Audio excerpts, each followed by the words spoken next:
Last time on D&D, you had finished rescuing Yume from the clutches of the Smiler, Bay Lord of Chaos or Mischief or something, and then had traveled over across the ocean. Yume departed from your ship to go to the High Elf Islands. And basically you went past the High Elf Islands to the western edge of the what a standard map would be, and went into basically this pocket of ocean that is controlled by Ursula, the Sea Witch, and she you found basically this giant whirlpool, and then a couple of her servants, emissaries, or something, which were aboleths, approached the ship, and basically you relayed a message through them to her, or to her in some way that, hey, we're here to get Triton's daughter back, and she emerged, massive in stature. God. Yes, correct. And yeah, basically, you were given. So we will. Essentially, she was like, "Well, my contract with Ariel has been fulfilled. She now has a human form." So no mermaid legs or mermaid fin tail, like human lower half and all that stuff. And in exchange, she took Ariel's voice as the payment of such a transfiguration. And she was basically, you were like, "Hey, we're here to take her back," and Ursula was like, "Well, we can come to an agreement on something of equivalent exchange. I'll give you the princess for something of yours." And the first thing that she kind of gleaned onto as she scanned over the party was something deep within Bellerophon's torso. And she kind of pointed at Bellerophon as and said, in quote unquote, "I want a piece of that." So that is where we kind of left off cliffhanger wise, but I figured we could back up a little bit so that Nyla could have some input in on this conversation. So I guess we will basically, yeah, that. Oh, also, sorry, very important. On the way here, Gaius caught a fish. Huge. And you were a very large, like a 6-foot tuna, and so that fed the party. Other than your rations, which was probably a nice break from just travel rations. But yeah, so yes, so we will kind of, I guess we'll go here as she emerges from the water. Let's zoom in a little bit. And you have hey, we're here for Triton's daughter. She shows you the contract that she signed, the binding contract that is of magical nature. And she provided you a copy so that you could take that with you as, hey, this is the contract, the binding contract. and basically has Ariel kind of like in a bubble. And Ariel she said that Ariel is currently unconscious. She says that the transfiguration was, it it will take her some rest and time to recover to fully acclimate to the transformation. So, it seems like within the last like few days, maybe, um, this thing was completed, this contract and whatnot. So, um, so that is that. So there, yeah, she basically says that you see Ariel's in a bubble, and then your ship is being circled while you are circling the whirlpool. Ursula's kind of like in the middle. It's like slowly rotating as the ship goes around. The ship itself is being circled by the two aboleths that Ursula has under her employ. Um, So yes, she says we could do an exchange of what have you, and then looks over because I think somebody is like, well, I don't know what we have to offer. And she scans the party and then stops on Bellerophon and says, "I want a piece of what's in there," and that is where we'll pick up with however you choose to respond to this. Divine sense, is she a celestial fiend or undead? Divine Um, sense for me as well. she is none of those things. Um. So, why exactly is she able to refuse to let the daughter of Triton go now that she is no longer bound by a contract? Like, this is kidnapping. She's just doing kidnapping. Because she's greedy? I think Like, she has the bigger guns than we do in this situation. I don't. I understand that she has the right to like enter contracts and fulfill wishes in exchange for payment, but now that that's done, not like fulfilling a contract and then refusing to let the person leave, really bad look for her reputation. Like, if we just leave and spread this around, she's not going to get future customers.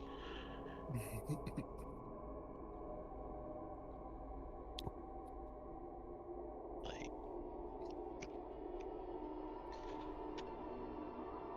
Do you want to um, state that? yeah, under what authority are you refusing to let her go? Like, that is very much like the daughter of a sovereign god. You can't just keep her.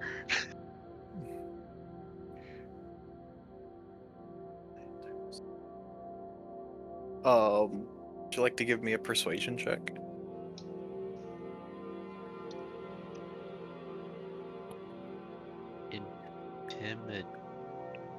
Are Intimidation? I get it? Would you?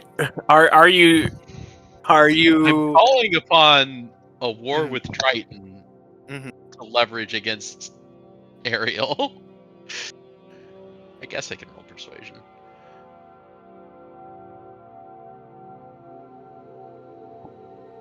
It's pretty good. Yeah, but intimidation's 4 better.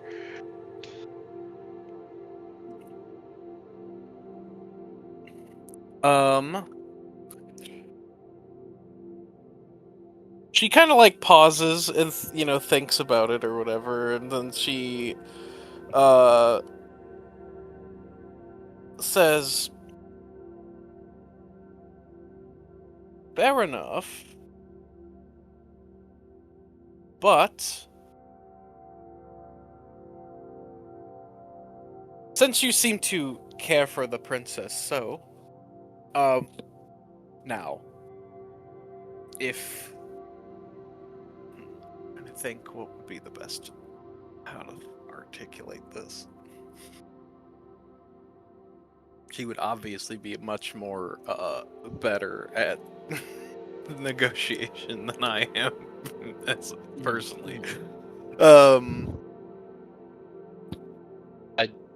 I understand the stat block talk more better than me. Uh-huh. I'm willing to let you roll for some shit and just pretend it's a little bit better or a little bit worse Yeah. based on the roll, Mhm. because I expect the same accommodation. Right. Yeah. Um.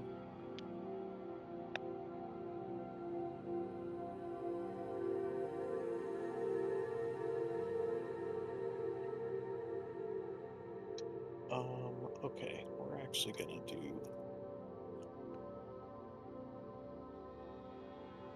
We're gonna back this up. For her. Hard cut to Ursula working. Yeah. Well, you see. Bum, bum. Yeah. Fair enough, This will be ma'am. fun. Take your princess and the demon. Mhm. No, this is more fun, so I'm actually gonna say, because I considered this, and I'm gonna lean into this. So she's gonna say, well, it's not kidnapping if she is also my daughter as well. Oh, damn. Yeah, hold up. Gail, is there an adoption clause in that contract? I have some reading to do. One moment, please. Can't you not even read it because of the language it's in? Gail's the only one who can read it because of the language it's in. But basically she's going to say, if I am to entrust the safe travel of my daughter to someone, then I need to make sure that they are hospitable.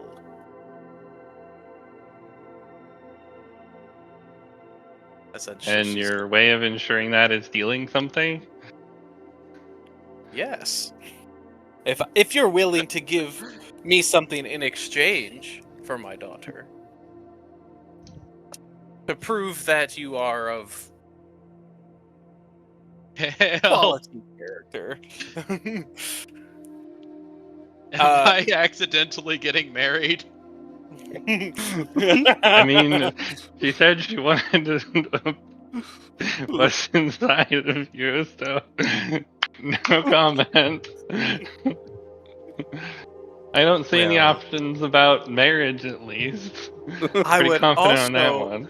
if now I, as she, like, I get at this point, she's like, well, if you're not willing to give me what's a piece of what's there, then I would gladly accept a new.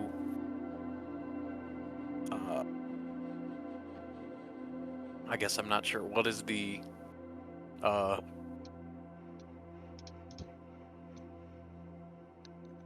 the other term. I don't know if there's a term. I guess it'd be just a warlock. You have a warlock and a patron, but essentially,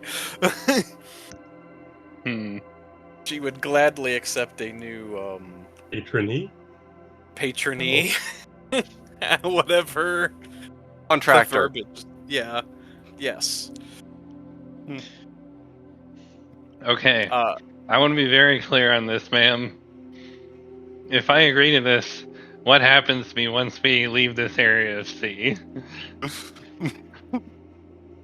Oh, and you carry on with any other tasks you may have at hand. No, no, no, no, no, no, no, no, no. What happens when I leave the area of sea that you control and enter this area of sea that Triton controls, and he's unhappy because his daughter is unconscious and has human legs? Well, we have a mutual agreement to not harm each other's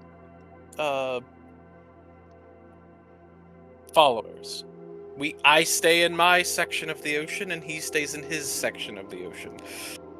From the moment she said we have a mutual agreement to not harm each other's followers, I have pulled out a contract from somewhere. I am writing it up to switch my allegiance. Yes.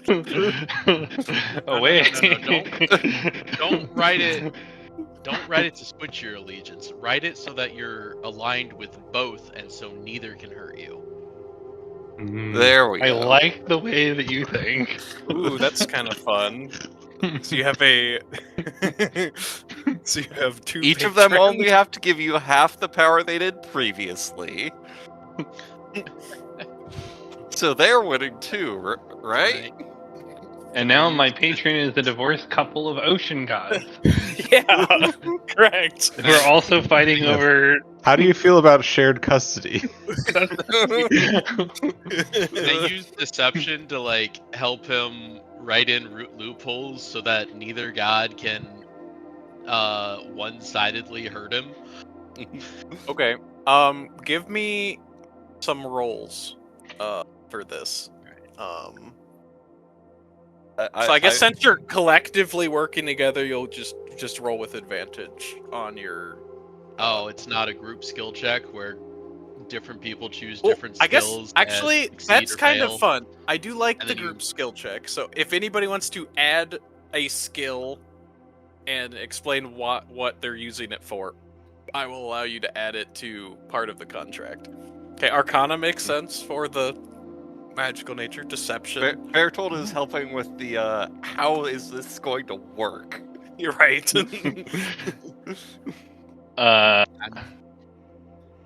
I'm being a sneaky bastard. I like to try and add insight as a make sure that Ursula doesn't slip in anything that crews Gale over. Okay. Persuasion, would that be appropriate for Yeah. writing this contract? That Yeah. feels right. Can I cast protection from evil and good to On the God contract. damn, I rolled a 2. You cast it on the give contract. advantage? Because we're dealing with a I'm assuming aberration. Uh-huh. Yes. I didn't just roll a 2, I rolled 2 2s. 2-2. Alright, yeah. Yeah, And so I with make sure it's the yeah, Good Very job. good job. it's well written and there's no That's- loopholes within the Ow. thing itself. Mhm.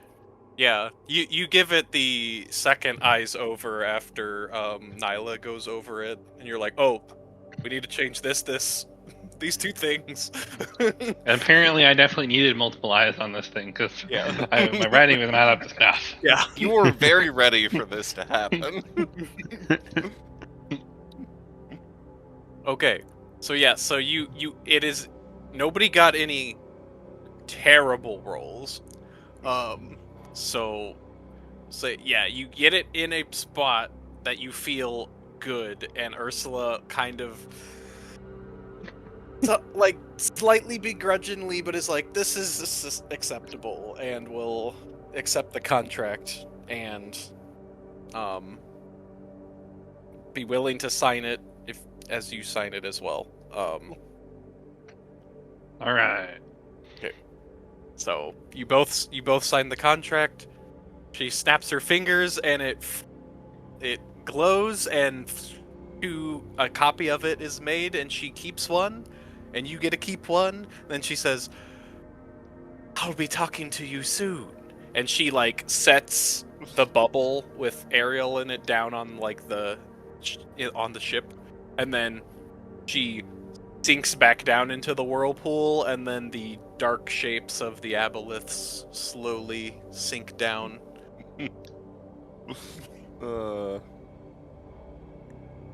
Man, I'm probably going to regret this in about a week, but Yeah. For today, big win. Yeah. So yes. we're going to So- make it out of this ocean alive. We take what we can get. So Are you wanting to sign on with a third thing just to make it real hard for one thing to hurt you unilaterally? You have an option. I mean, apparently I'm in the market. I didn't realize before. How do you feel about beans? How do I feel about what? I can already feel Nyla just smiting me. with her eyes. Just Hey DM, holes can I being take drilled in your head right now. can I take a warlock? You want to dip into Warlock? No, I want to be different. Oh.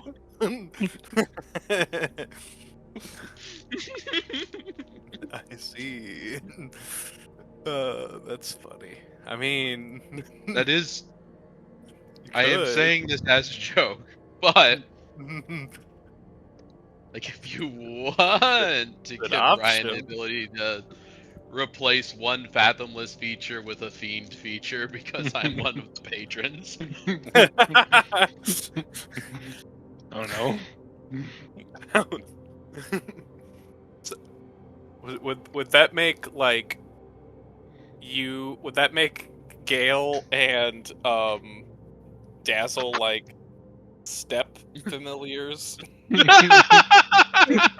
What are you doing, step familiar? Would I be able to summon Gale as a first level spell?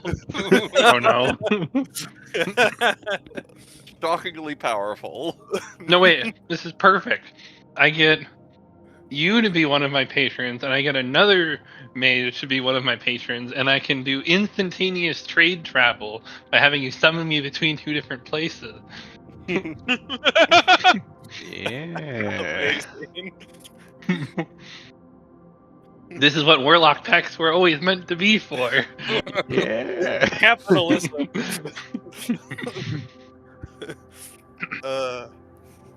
All right.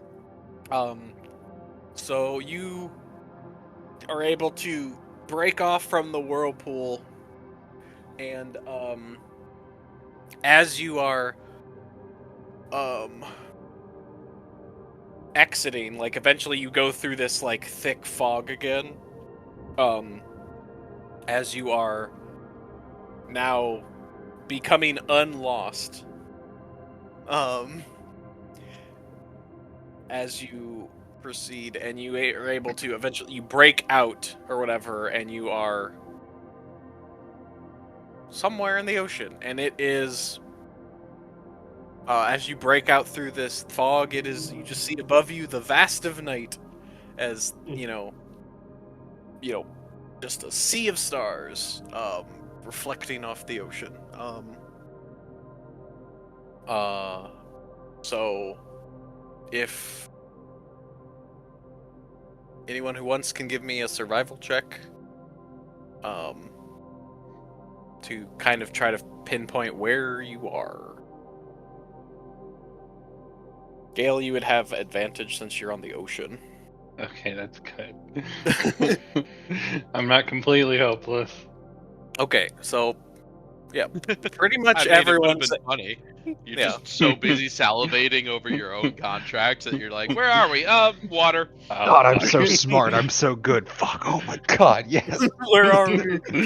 Okay, everyone rolled Did we miss our extremely- turn, guys? Everyone rolled Oops. very well. So, yeah, you're basically, I mean, like, okay, there's moon. That's kind of, then there's the North Star is there or whatever, and sort of a thing. And you're like, okay, you are, as you have come out, you are actually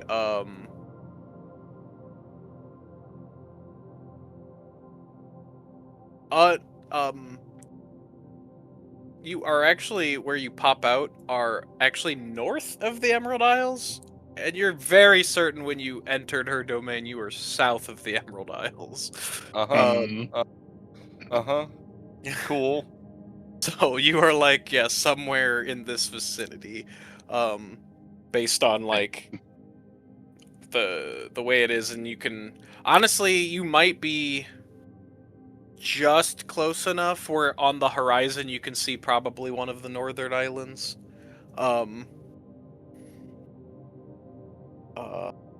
So yeah. Well, if this marker is right, it got us closer to the towers. So, technically, she was held.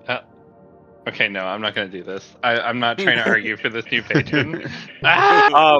And as you are there and like waiting, like the water gets really still, and like the wind cuts out, and then you hear, then you feel like almost like a rumble, or like you feel almost like a big ripple underneath the ship, and then Gale, the back of your neck gets all prickly, and you the water starts to like bubble and like off to the side of the ship, and you see rising out of the water a trident. A very, very big trident. And then you see the tip of a crown start to poke out, and then as Triton surfaces looming over your ship, stares down at you. You just had to make a deal with her. That is fine. Yes, I did just have to make a deal with her. She was insistent that she would not let us take your daughter with us without some sort of assurance. Of course. It's fine. As long as I get... And he, like, looks down at, like, Ariel, and he's, like, stops. Just like... What happened? Your daughter seems to have made a deal with Ursula. It was apparently happened several days ago. Yeah. And when he shouts, "What?" the, like, ship rocks. It's like a wave, like, pops up over the side of the ship. And he's like, "That woman is fine. I will take my daughter back with me, and with you for the next portion of time, because of the deal you have made, you are now in Ursula's hands. I will talk to you again soon enough." And he reaches down and like picks up his daughter and like makes like a bubble thing or whatever, and then he says, "I do thank you for saving her, though." I'm happy to be of service. Yes. I put on my best Khajiit surface smile. Yes. You didn't even know that this existed before. Yes.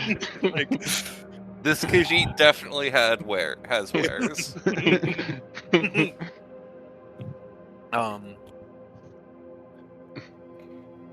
But yes, he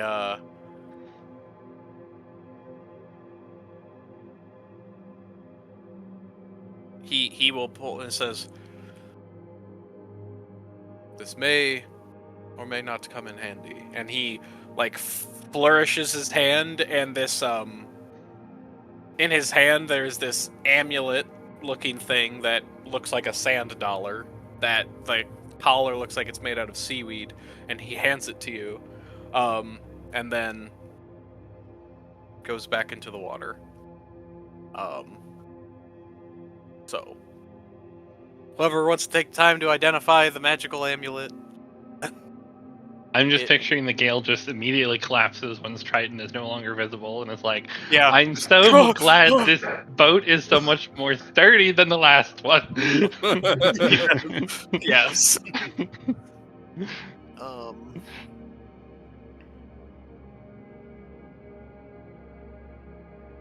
Magical amulet, you say? Yes. Attune to it without identifying it, you say? Wait, Two shreds, you say. Find a way to attune everybody to it without identifying it, you say? wait.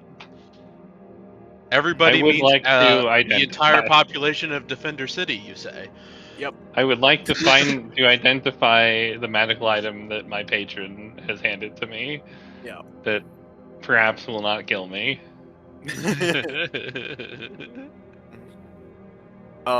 So as this artifact it's a amulet of Atlantis. It, for those wearing it as a benefit, it gives you the ability to breathe underwater. It also grants you cold resistance. And I had one other thing. Where was the thingy?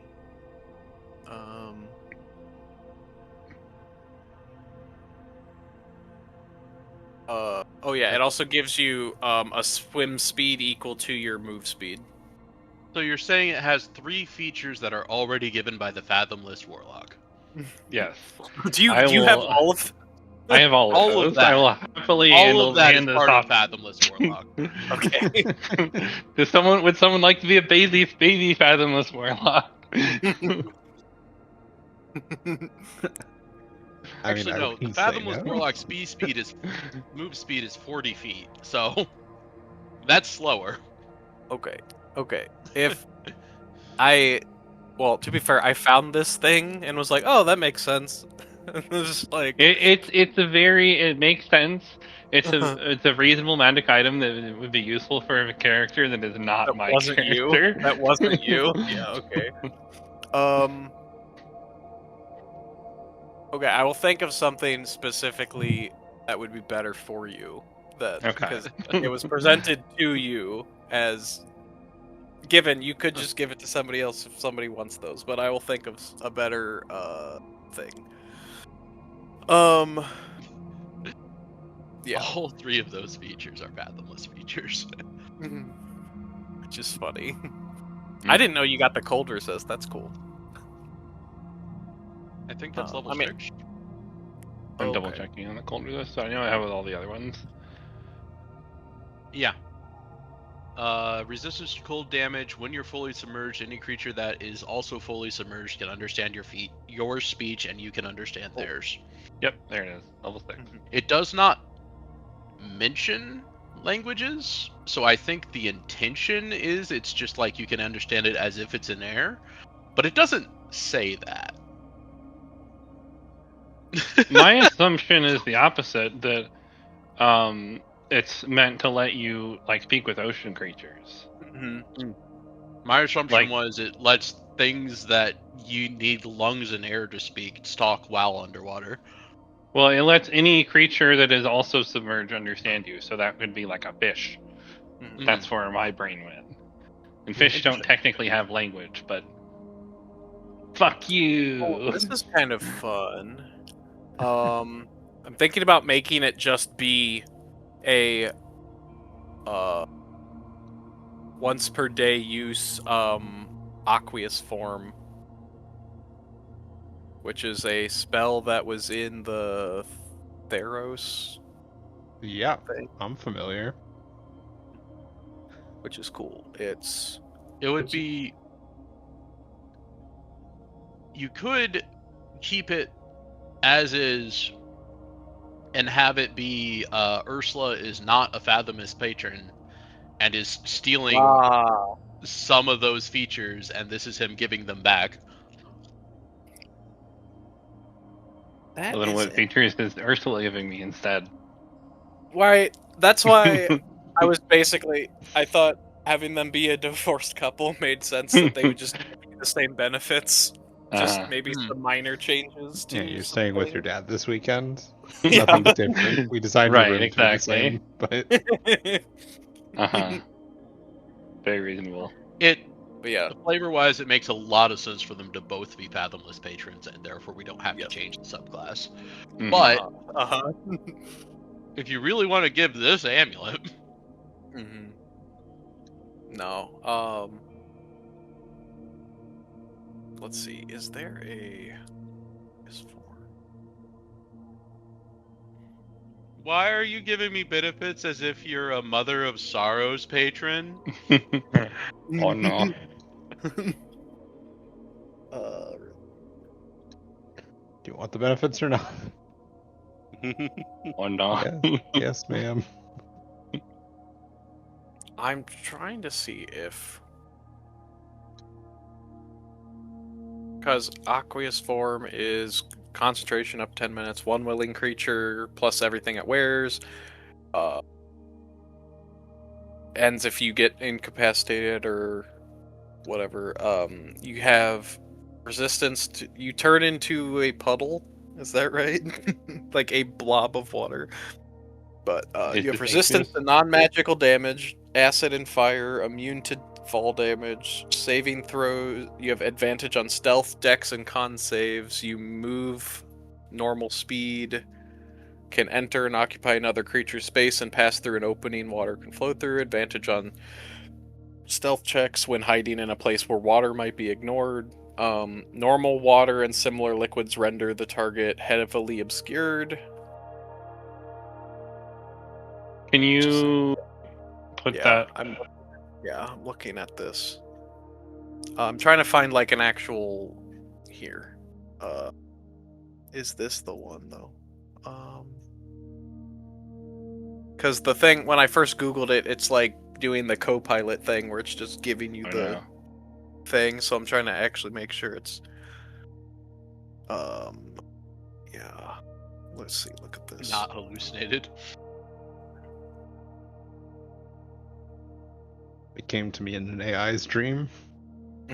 Yes. Here's the link. This is the link to the potion that does it, but it would just be an amulet that lets you do this once per day.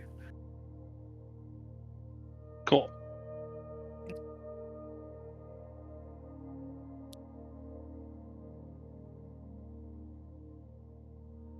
Cool. You can do some fun stuff with it.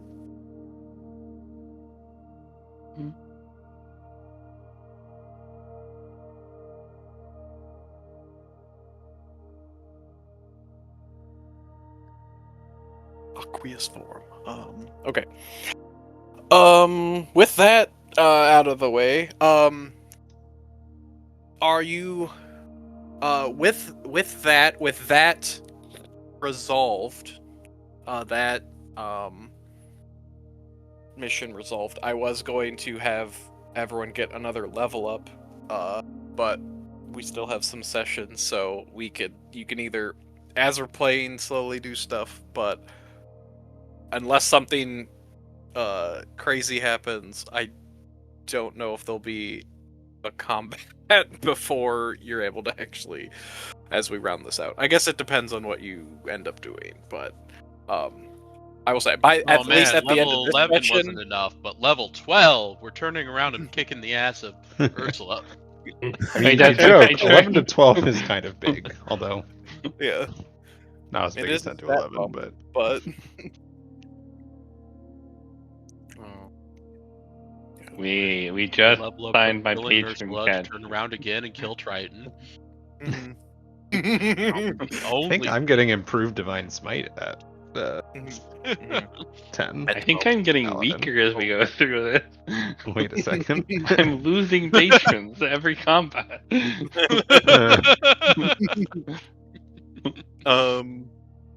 Right. Apologizing. Okay. Okay. So I assume you will continue doing your cycle of watches until you reach the Emerald Isles, or at least the main island. Yeah. Okay. So yeah. So you are. It's a couple. 2 or 3 more days out on the open ocean. As you come in, you see. You start to see, signs of, there's other, merchant vessels out on the horizon and things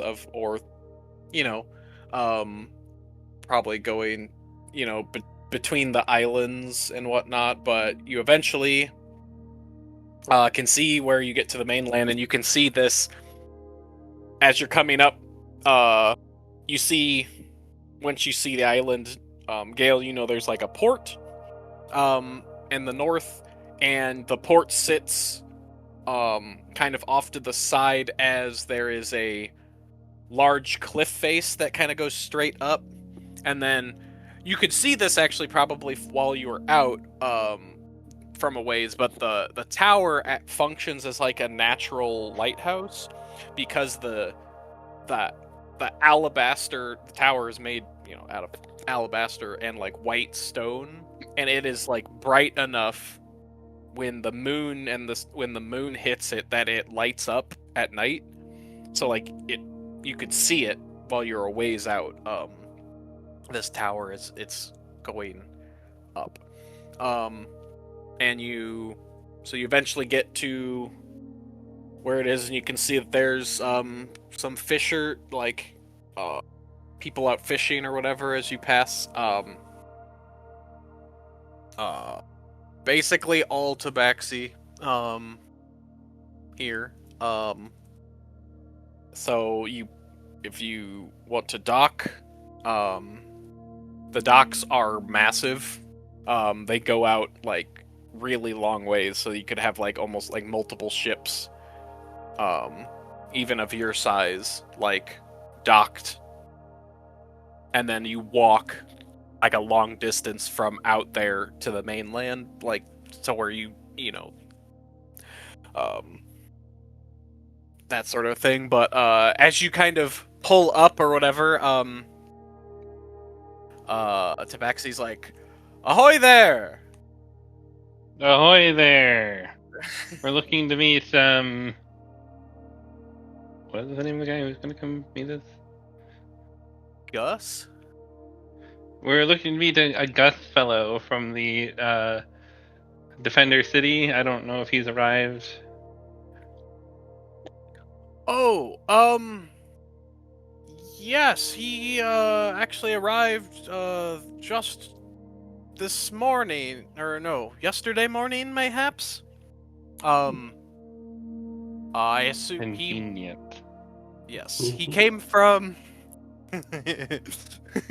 He came from the Isles, and he had a gruff fellow with accompanying him. But yes, he said he was on orders. They wanted to look at the tower, and he, I guess I assume he's talking to like one of the priestesses about that, cause, we don't just let anybody up there. Sure. You Did we just turn? 12 Okay. should be 12. It's Val's also a multi-class. Okay. Yes. Yep. I was going improve divine spite stat 12. Did I fuck up my sheet? Right. But he's he's like, if you all look like you've been out on the ocean for a bit. Mayhaps you would like a rest first? Yes, honestly, that sounds great. I would love to rest for a very, very long time. But perhaps I'll settle for just one day. All right. Well,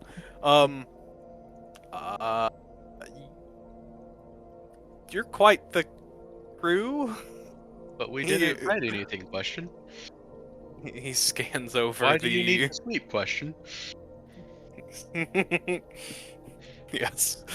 He scans over the party and's like, there's a lot of weird folk here recently. He kind of mutters to himself under his breath. Great. Yeah, okay. Well, I'm sure your coin all spends the same. There you go. That's the attitude we were looking for. And he goes back to doing whatever, like, he's like, "Oh, how long will you be docked?" It depends on how long our investigation takes. It's gonna have to be at least a few days, I think. Okay, well, let's right. Well, I'll start a tab for you. Great. All right. How much Nice. per day are we talking? How much per day are you drinking?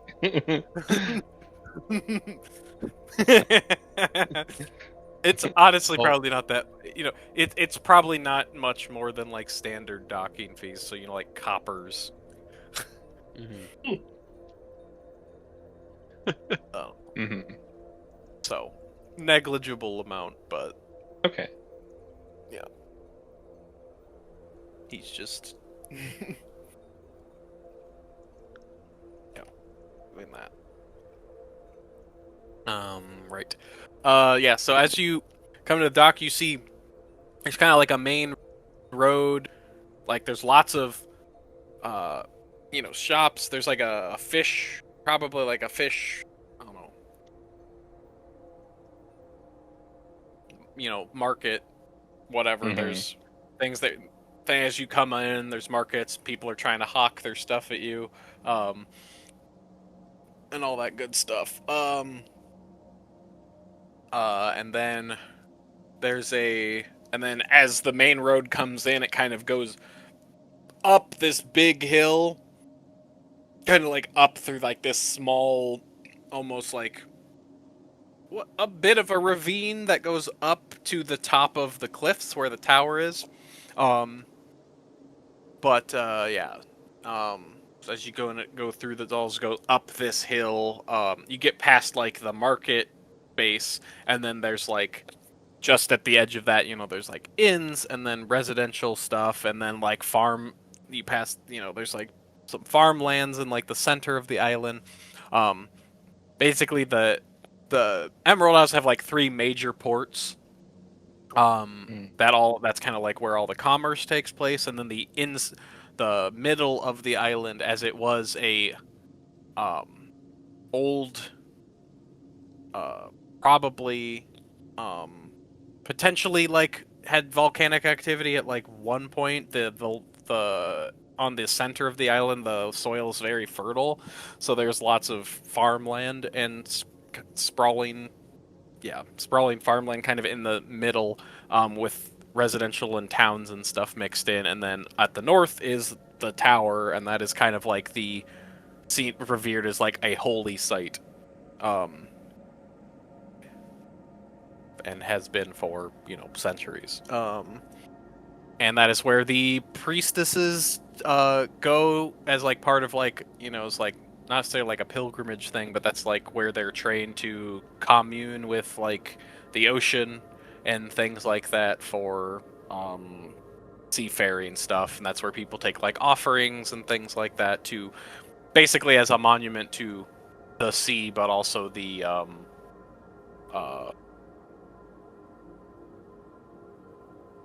just kind of been a thing for a while. That's for centuries people have just gone there to give offerings, to pay homage, and over time it's shifted from maybe it was like a queen at some point or things like that, but mostly people just give their offerings to the sea, which a lot of people will go and to the cliffs and like throw stuff off the edges of the cliffs as like offerings to the sea, Mhm.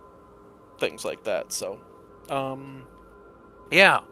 So did you want to just go beeline up to the tower? I'm fine with that. If everyone else is, we can also like Yeah. get a room at the inn or whatever. I guess I don't even know. I probably don't even have a house around here because I mostly lived on the boat. If we're being honest. Mhm. Yeah. Yeah, probably. You probably lived out of your merchant vessel, which a lot of tabaxi do.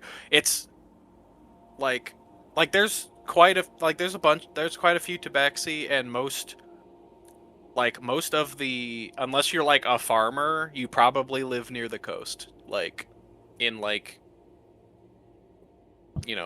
little small houses, or a lot of people just have houseboats type things, or they live on the smaller islands if there's like actual like Mhm. not really tribes, but more like there's various Villages. different groups. Clicks. Yeah, village. Uh, Yeah. Yeah, stuff, that sort of thing,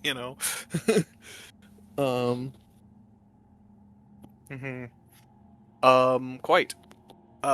So yeah. You all get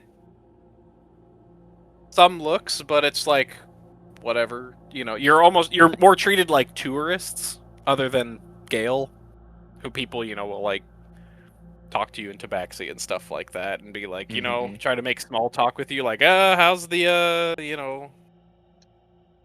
how's the new how's ship? It's still yeah. intact, unlike the old ship. Yeah. Well, that's great. Yeah, like there's people you recognize or whatever that be like, Mhm. I thought you drowned. Like, Me too, buddy.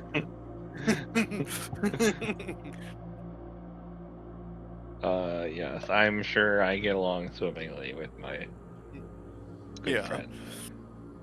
But yeah, the rest of Yeah, you just so- kind of treated like tourists, so they're like, people are at the very least like pseudo friendly because they want you to buy their stuff, or whatever. But yeah, so you eventually get up and you can hear,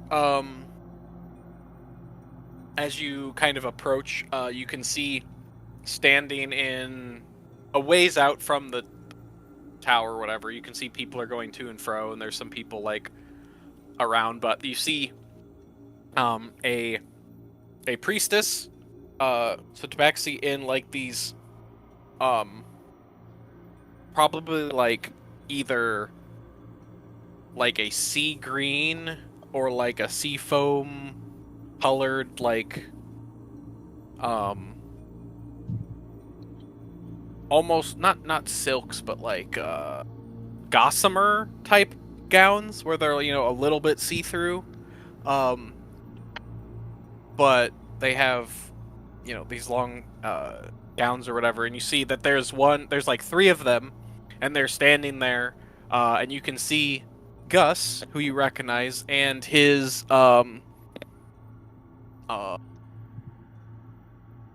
stalwart half-orc sidekick, whose name escapes me, if he was given a name, standing there, and here, I'll find it.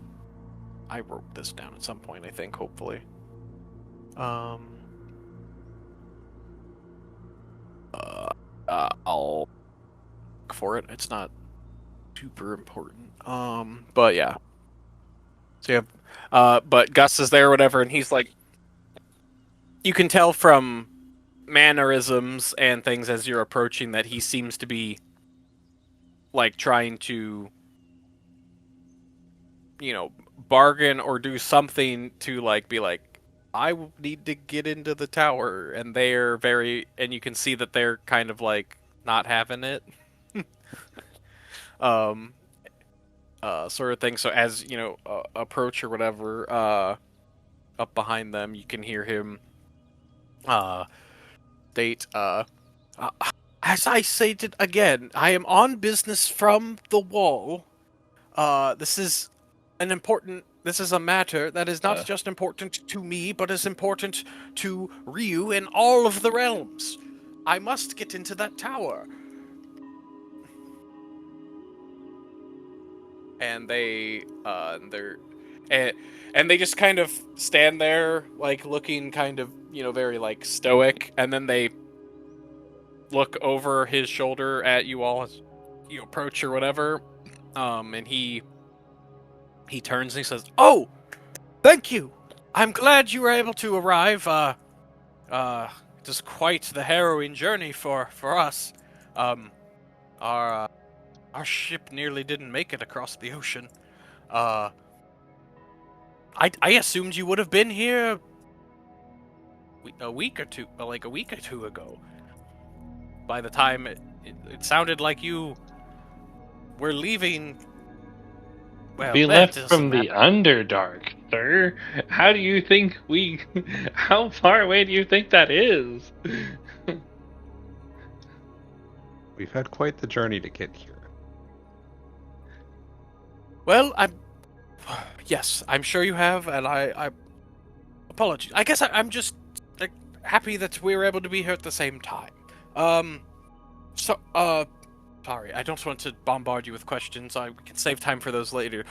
Would you be able to help, being, a tabaxi, maybe knowing the culture of things? Is there anything that can be done to help get us in there for investigation?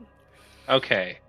Gus, let's go back to the beginning of this. What was the problem with investigating the Emerald Tower? Well, I had not been there. I needed a guide through. My compatriot here is a capable fighter, but I didn't know what lurked in those woods. I always heard rumors and stories that, some sort of, I don't know, things about carnivorous plants and earth elementals and things of the like, and I didn't want to just stumble into anything. No, Gus, my good friend. How does one get into the Emerald Tower? The answer is no one has ever done that in the history of the Emerald Islands. Oh yeah, this one. You're Right, asking them the stupidest question they've ever heard. Oh. Can you let us into the tower? No! It is not within their capabilities to grant that, even even if they want to. I see. Well, maybe there was something lost in translation there. I apologize. He turns to them, and they kind of like give you the look of like, yes. Thank you. It's not Wait. like. So who's he talking to? He's trying to talk to like the priests or whatever from the Emerald Isles and trying to get into the tower without realizing that we can't get into the tower. Like he's just talking to just some guy. Like He's it's talking not to like there's some a guard in front of the tower, right? Well, there might be some, but he's talking to like some priestesses that seem that the priestesses hang out around here a lot. That's like the thing. So Yeah, he he's just sort of found like, someone relatively close to the tower and said, Yeah. "Why are you stopping me from entering?"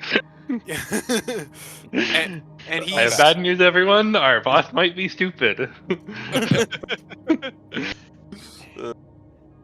This is news. I mean, hey, negotiations are not my forte.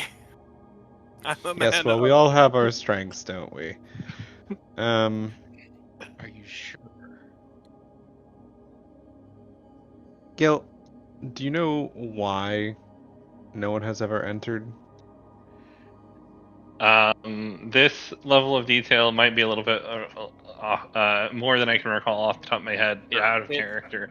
Yes. I'm not sure there's even like a door to Correct. this tower. That's what I'm picturing.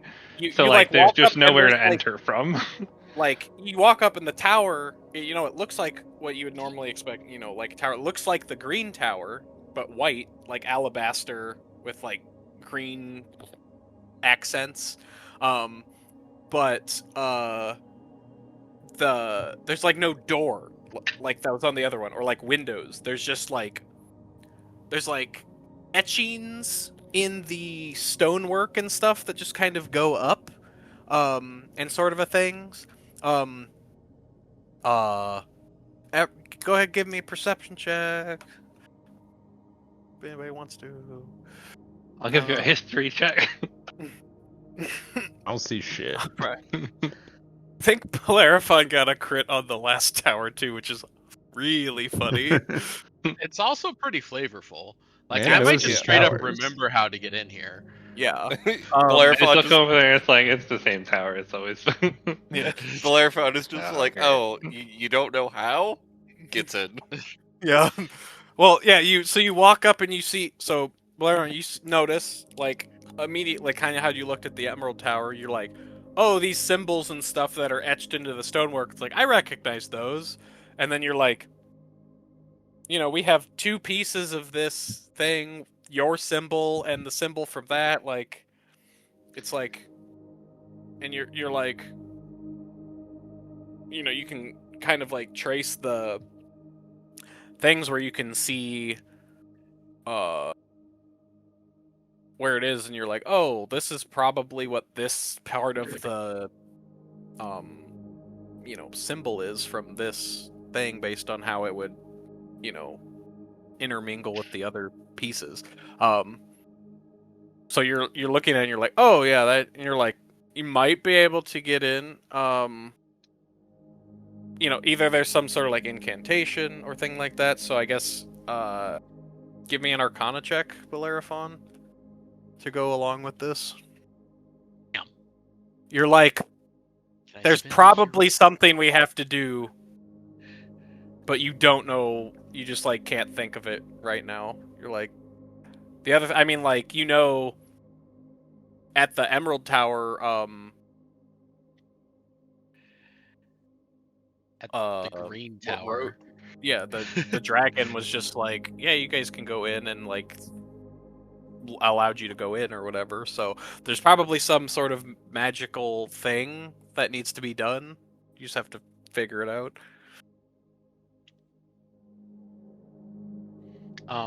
Are any of the symbols or carvings or anything like that interactable? Like, do they glow when I touch them, or are they on a piece of stone that depresses? Yes. If you walk up to the tower, people are gonna like watch you as you approach. Like, some people go up and put stuff around the base, but if you walk up or whatever and you like touch something, like when you touch it, like you notice that the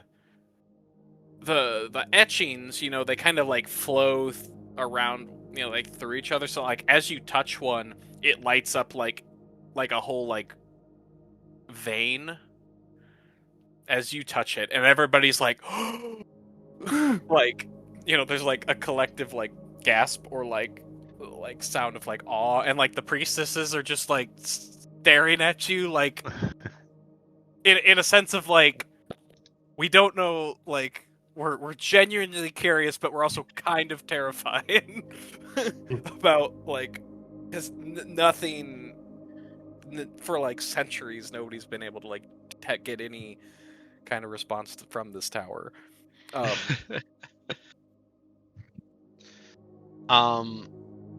Yeah, I just start touching stuff. Like, I try touching stuff in an order that makes a doorway. I try touching the symbols of the archmages in the like order of hierarchy they had. I try touching only the symbols of the guy that owned this tower. Right. Yeah. Do you want give me fucking right open? I guess.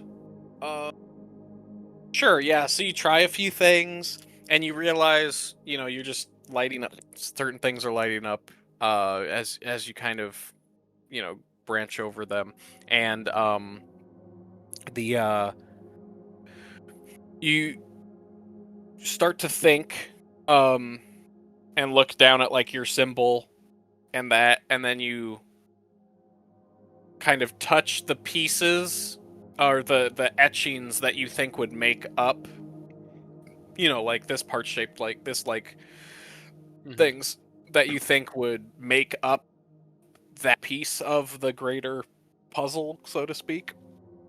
You touch those, and then in like, you try a few different sequences or whatever, and after, a few attempts, you hear like a boom or whatever, and you see the light from those kind of like radiates out into a couple of the other veins, and then the light forms a doorway, and then like it does that, and then the light dissipates, and there's just like an opening, and like almost like this rush of air kind of comes out of the tower, as like some dust and stuff billows out, because this tower has not been opened for a very long time. Been 1,000 years and nobody's tried poking it? Well, I mean, I'm assuming that people have tried poking it. Yeah. like the priestesses in Tabaxi, so Gale, you can translate if you want, will Sure. basically say, we've tried interacting, doing things with the runes, but they've not responded to our touch. What are you? It's complicated. I put my hand over Blair's shoulder.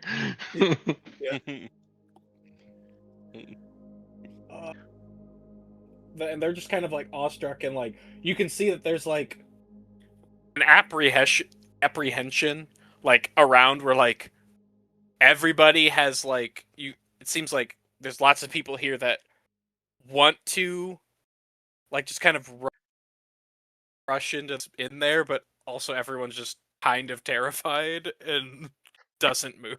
Like, All right. I'm gonna point out one of the priestesses or whatever and say, "You go get whoever the most important order of the clergy member of the clergy is, who's in town right now." she nods her head and says, "Yes, I will go. That please just wait." Do we have another kind of civil authority here?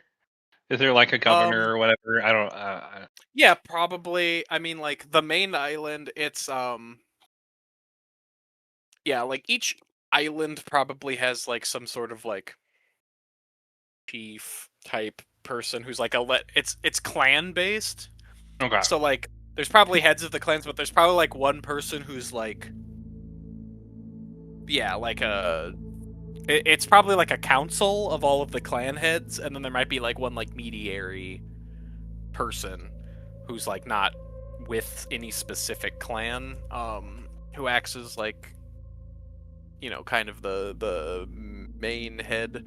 Like if there's a dispute that needs to be decided and it comes to like a tied vote, then they're the tiebreaker, sort of a thing.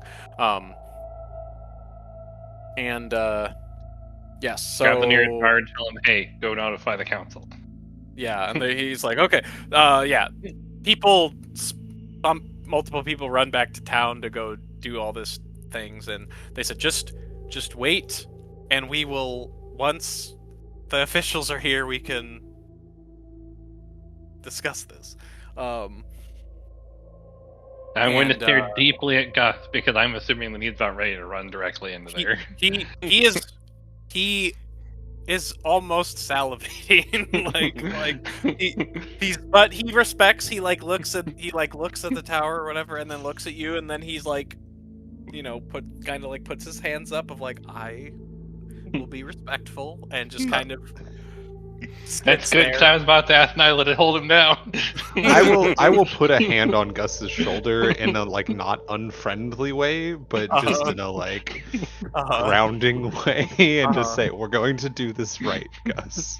It would be so funny if I closed all the door and went home. Cultural norms. Of course, and we'll just take a beat here. Yep. I will. We've been here for 5 minutes and we've made more progress than you have in your whole time before we got here. We'll get in there. We've made more progress than they have in like hundreds of years. Let's be real. Yeah. He pulls out like a little like disc thing from his pouch or whatever, and like flicks it out, and little like legs pop out, and he sets it down and then sits down on like this little stool thing. Sure, man. If that's what you need to do. He's old. Anyway, I'm gonna have Gwen go in while no one's looking everyone's looking for people going in. I'm going to roll a perception check. Okay. If I set up because I think it'll work. Okay, I didn't notice, apparently.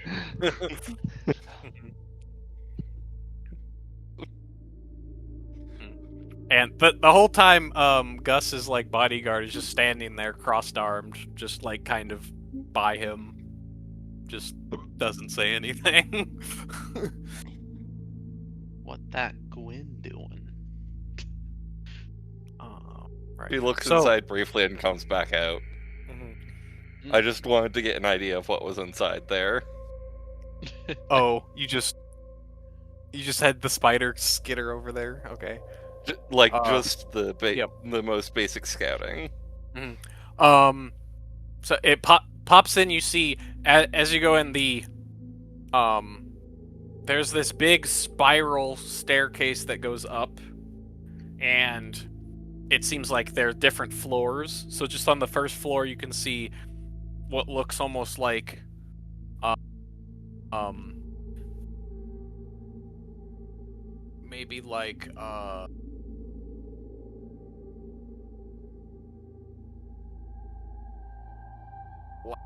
like alchemical.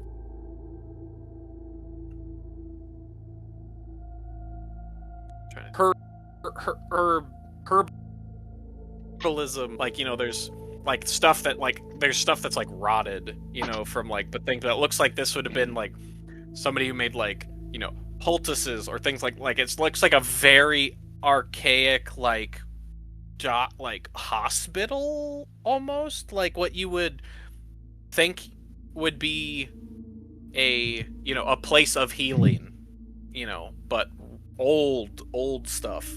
And anything that would have been, like leaves to make poultices and stuff, like all that's basically rotted to dust. And stuff like that. But that's what the first floor looks like as you come here. All right, and I assume it looks otherwise a lot like the other tower. Yeah. Inside. Yep. Pretty much. Very. All right. Strange architecture, but other than that, yeah, it looks that it's that. So I'd say after, like, it probably takes like a couple hours for them to grab all of the people they need to bring up here. At a certain point, maybe some of the like priestesses or some of the other people that have came to brought offerings start up like, almost like a like a praise and worship session. It's like, Sure. people are like dancing around the tower, or more people are bringing up like offerings and things like that to like throw over the cliffs, and it's become like a whole thing. Like they're like basically they're like throwing like effectively like The an party. impromptu like party, yeah. Like they're like, oh my gosh, this is like the most momentous thing. Yes. Which fair. Yeah. It's a crazy thing. I have to imagine that over the course of 1,000 years, like, they've tried all sorts of touching, etc., and none of that worked. And there has to have been at least one crazy researcher guy who's like, I'm going to get in the tower, and tried to force his way in with magic, because we are one of the few civilizations that kept magic throughout this entire period. Oh, yeah, so. no, people have tried all kinds of things. Like, there's like, and that's like, people have tried everything, and like, people are like flocking around Bellerophon too, like, to like, they're basically being. Some of the people are almost treating you as like a messiah. To not to like that much of a degree, but people are like kind of in awe of you, and like people will come up and bring like put like offerings at your feet, and like put like lays and stuff like over your neck and like on your arms and stuff like that, and then like continue to chant and sing and stuff like that in there. But yeah, so eventually a council comes up as you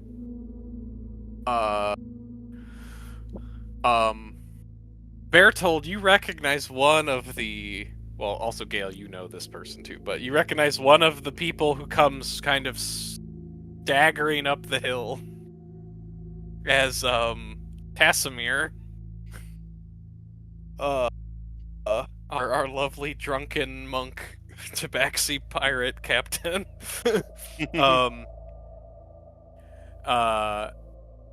As some, I guess, sometime in the last year, he has claimed the title of the head of his clan. Still drunk as a skunk. But he is still here. And at some point, like, he comes up or whatever, and like, he's like, "Have we met?" And he like comes up to you. Hello, Tassimir. Yes, we have. It's been a while. Great. I thought I might be going crazy. And then he like takes another drink and saunters over, and he just kind of stares up at the tower and's like, "Wow." Hey, Gil, do you know that guy? Passenger? Yeah. Yeah. I mean, it'd be hard not to. Yes. He's He seems memorable. yes. Yeah. Yeah. And he so up there's a very older, like old looking tabaxi priestess, accompanied by a older, again, a probably elderly tabaxi, who is the guy who's probably the intermediator between the clans, whatever you want to call it, the mayor. We'll just say he's, or governor. Governor probably is more close in title. So they approach or whatever, and they're just kind of like as people come up, they have that moment of like awe and like wonder, and then some people start to go, intermingle with the festivities, and then there's like a group of like priestesses that are like whispering to each other off to the side, and the mayor says, "Wow, it's finally open," and like you can see there's like a tear in his eye as he like, "This is a monumentous day," and then there's a bunch of like, "Yay!" cheering. Says, and he walks up and he says, "Please, which one of you? Yes, you. I was told it was you." And he goes up to like shake Bellerophon's hand. Yeah, he could shake the hand. Okay. He says, "I thank you. This is you can't understand how much this means to my people. We've have the arrangement. We, as a council, we took some time to think, but as we were coming here, we do need to have, once we're all here, I think we need to have an assessment of what we need to do. This is, it's quite astonishing. It's a matter of, just a moment. And then, eventually everyone's there or whatever, and you can see that all the clan heads are here, and they kind of like ask people to kind of disperse a little bit or whatever, and kind of find a spot off to the side and have kind of like a quote-unquote round table meeting just like there in the grass. And they ask you all to kind of like come and sit with them, and with the head priestess, a couple of the other priestesses, and they're like, "Okay." So basically, they start like deliberating and asking questions of like what happened to get the full details, and they'll probably ask Bellerophon specifically, "Hey, what did you do?" This, sort of a thing. You can tell. Open button. Yeah, they're like, I will probably help translate for Bellerophon. Sure. Okay. And sure. perhaps provide necessary context on his background, because he doesn't seem to feel like it's relevant for some reason. Sure. Yeah. So you give him, you let him know, like, okay, this is his whole thing. It takes a while to that, and they're like, "This is quite fascinating." And also, while you're doing this, Gus is just writing everything down, like a very thick notebook, as he's just taking notes and making sketches of the tower and stuff like that. Very patient in all of this. And then, so basically they come to like, some people, in their opinion, are like, even though the tower is open, maybe we shouldn't go in there, because if it's still seen as holy ground, like,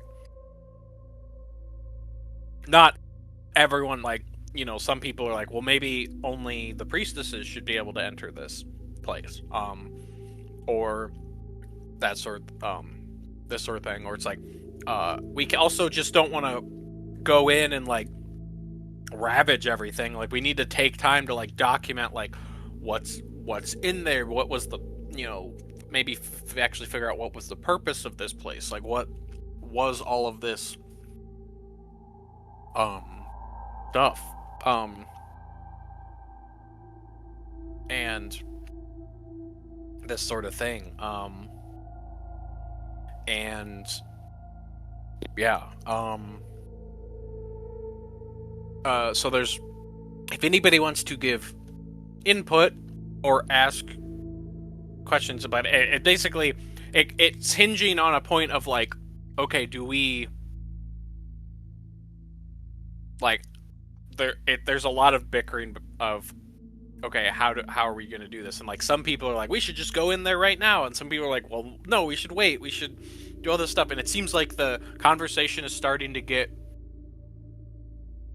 turn a bit into a bit of a rabble, and it seems like they're probably going to be having this back and forth for probably hours if nobody interjects or offers another opinion. So they're gonna go all night. Got it. Yeah. Pretty much. Oh, that.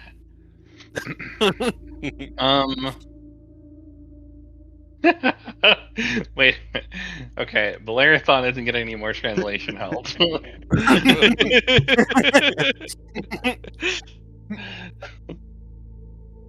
I mean, I don't really get why we didn't just walk in. Why would I open a door to not use it? All right, Belerathon's going into the water.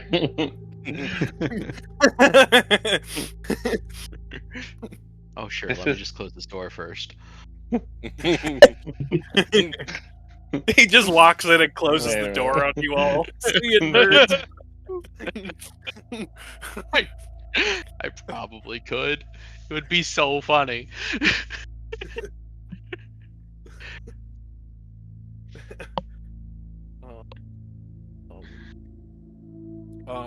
You do Okay. hear a whisper sorry, of you go. Belerathon at some point.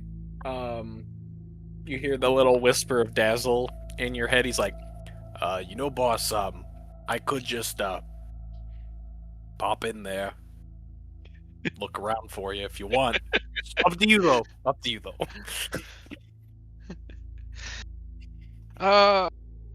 Not yet.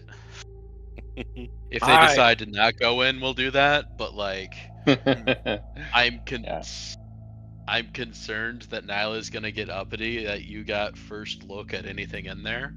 Because like, the paladin there's doesn't like the theoretically a tea. non-zero chance you find like a lever to open portals to hell. That's not in there, but you know, I understand the Wait a minute. concern. You Yeah. sound so confident, and yet. Yeah. I'm gonna say he's disguised as like a parrot or something. Just like in a tree close to you guys. I would like to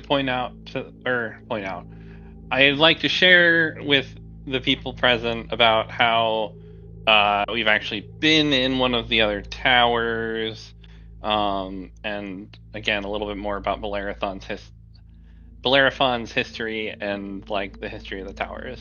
That like, hey, the impression I'm trying to give is that like it's not a problem if we go in, like, because it's possible to do so for the other towers already.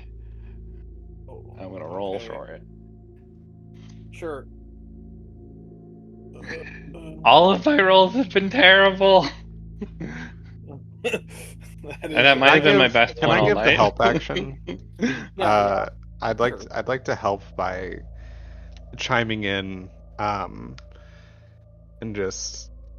if this tower does contain anything dangerous, which the other towers we've seen certainly had indications that, old things can do strange things, and we are very well equipped to handle such things and make sure that no harm comes to the people here.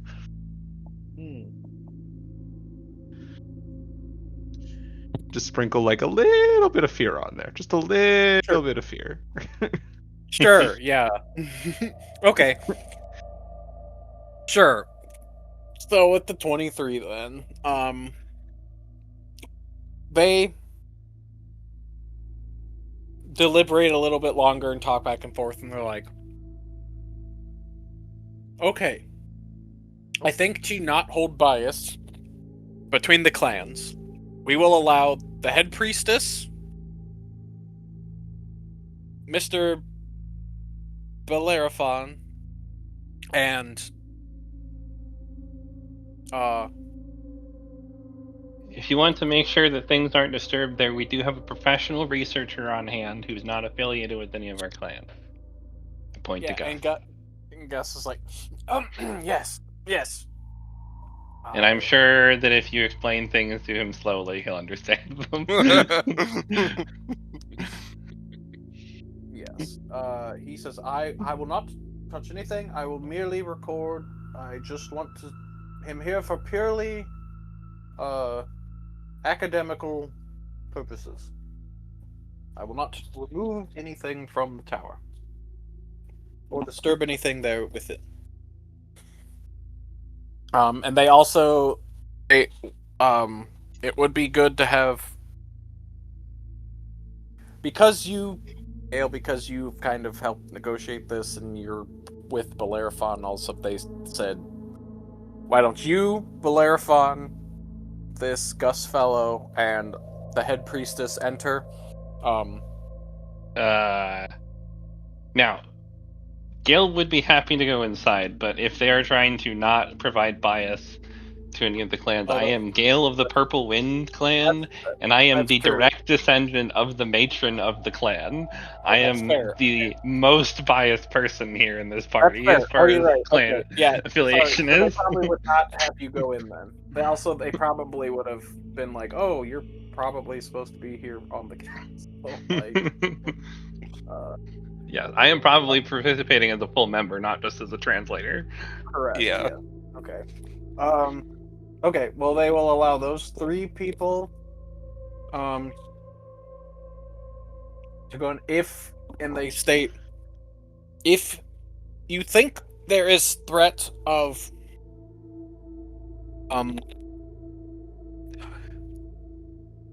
they say, we will allow 1 additional member of your party to go in. We don't want to just send a bunch of people in there. So who wants to accompany Bellerophon? I do. Okay. Alright. I will send Gwen. I will whisper to Gus, okay, this is my familiar. Keep her on you, just in case. He's like, okay. I can cast invisibility on you if I have to, if there is trouble.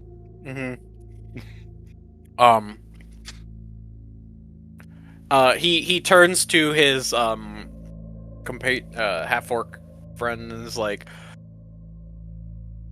just he's like, it'll be fine. There shouldn't be anything dangerous in there. If you be fine. He's just like, he just kind of huffs and is like, whatever. Here. Quite. Okay.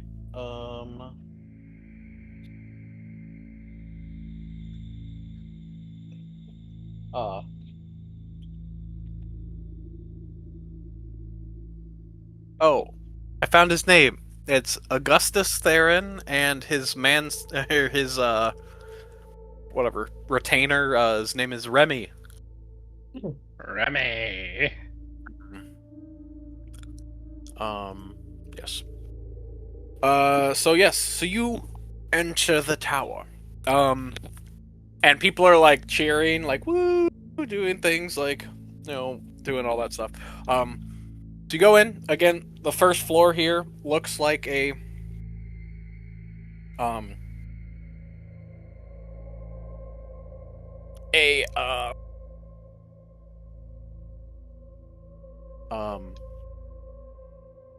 like I said, like what almost would be like a hospital. Like there's like tables, your like beds, like a few beds and things like that. And it looks, all this stuff's like really old. Everything is, it's a weird like where things are old, but it's not like everything's just really dusty or whatnot. Like it's almost like it's been kind of, sealed. So I guess things aren't like completely rotted. Like the bed and the straw and stuff like that. It's just all like seems really old, but it's not like it doesn't seem like moisture and stuff has gotten in here to just rot stuff completely through. So it's not like disgusting. It's just like a really, really old stuff down here. There might be some like reading materials, but they're mostly like, yeah, almost what look like, notes written in an old probably combination of what you see is like an old may honestly be like, well, I guess the priestess could read them, but it'd be like an ancient tabaxi, like really archaic with like maybe a really like a little bit of like archaic like common mixed in here and there. I cast comprehend languages to try and read them through Gwen's eyes. Oh yeah, sure. They see yeah, so it's like medical notes. There's like some journals, things like that. It looks like it's like, as you start to see, there's like some things that are start out as it starts with like medical notes and stuff like that, and then there's some other stuff that starts to drift into like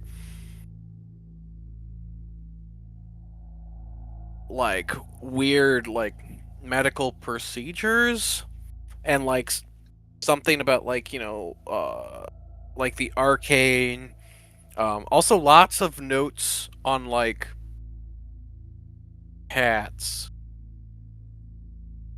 like domestic cats, wild cats, stuff like that.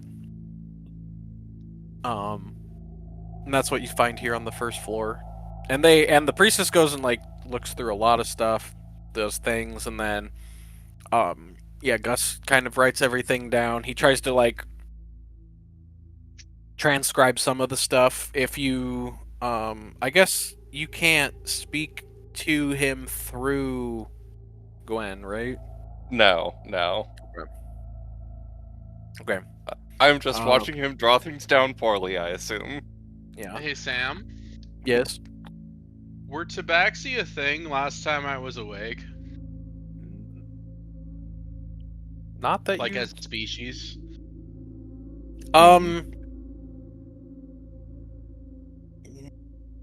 You don't really remember them being... Like, you remember one of your mom's friends was doing something with cats, but you don't remember, like, tabaxi as, like, a name of a race.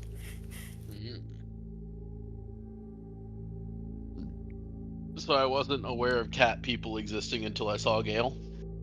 Correct. And you... Yeah. Neat. Like, that's weird, but not I don't know. There's a That's lot of not- things. That's not number one on my priorities right now. Yeah. So as you go through, you ascend up to the second level. Looks like what is like a bit of a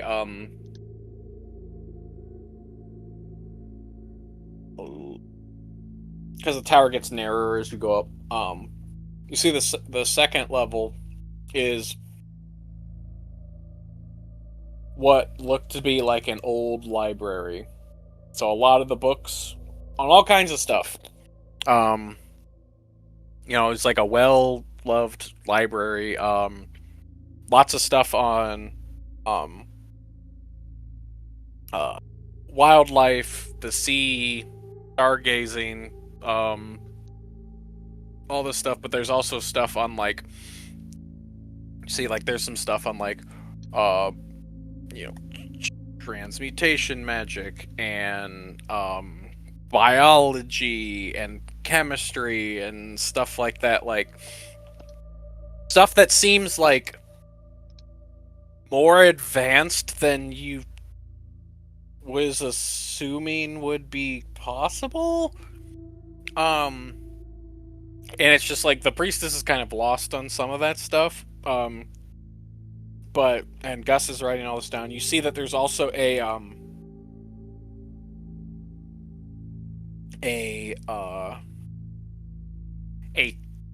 tapestry here. Actually, no, that might be on the third level. Yeah. But yeah, it's just like this big library, and then there's a spiral staircase that keeps going up. Books on all kinds of stuff. Hey Sam, how high are the levels? Like the tower's probably like 30 feet tall. Okay. Maybe. I don't know, how tall's like an average lighthouse? Probably taller than that, right? Quite. Yeah. Yeah, I was gonna say. Okay, yeah, no, much higher than that. Yeah, no, it's probably like 120 feet tall. It's Okay. But so the levels are like so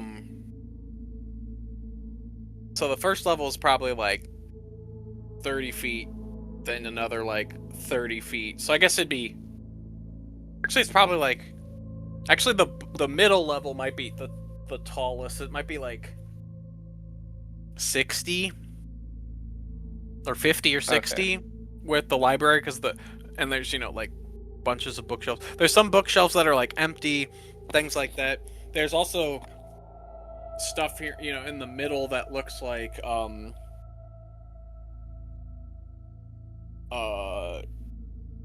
things for like spell magical studies on magical creatures and different things like that. And then you get to the third level, and it's like a normal sized what looks like a living space. So there's like a little kitchen. There's kind of like it's like open, but there's like there's like a living quarters, like a bed and like some nightstands and like a dresser, and there's like a trunk at the end of the bed, and there's a little kitchen, and then like a seating area that has like a small little bookshelf next to it with like a few things that are like novels, like old novels of whatever, like more relaxation reading material. And then there's a tapestry of it's kind of like this. It's almost like a mosaic tapestry. It looks really like whoever sewed it was like a master at sewing, but it's almost kind of like on a meta level, like one of those like anamorph transitions of like a person into a cat. Uh-huh.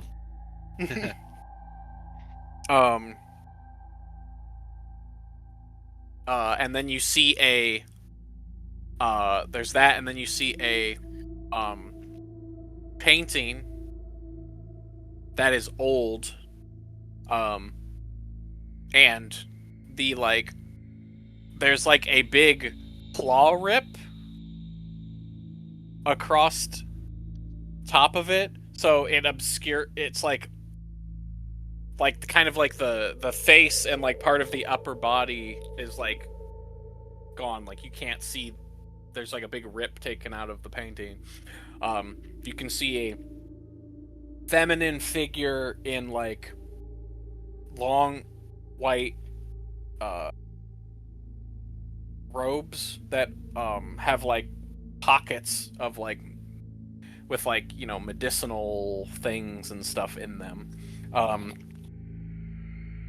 And you see also like on emblazoned on one of the pockets is another symbol of that looks similar to the one Bellerophon has, but just, you know, a different configuration of how the lines line up. And Gus is like fascinated by this, and he's writing that, scribbling all this down and things like that. And he's it's like, this is quite fascinating. This,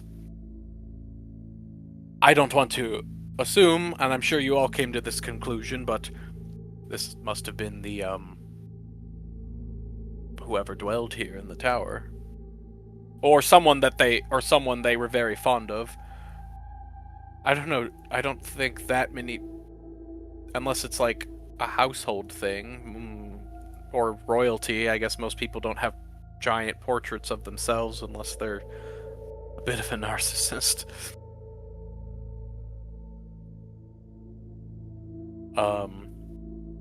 But and then you eventually get up if you continue up.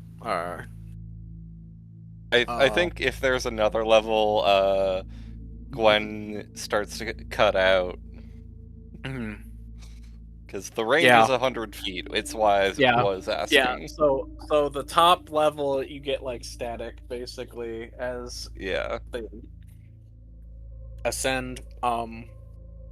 Although you do see, like, if you look at the port painting and then look at the dressers or whatever, you see there are other, like, there's, like, other gowns or, like, things that look like,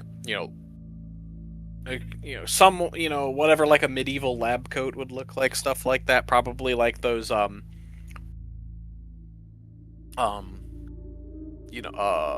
witch doctor, whatever, the plague doctor masks, stuff like those. Yeah. So, like, medical attire and then, like, very fancy dresses and stuff like that. And then,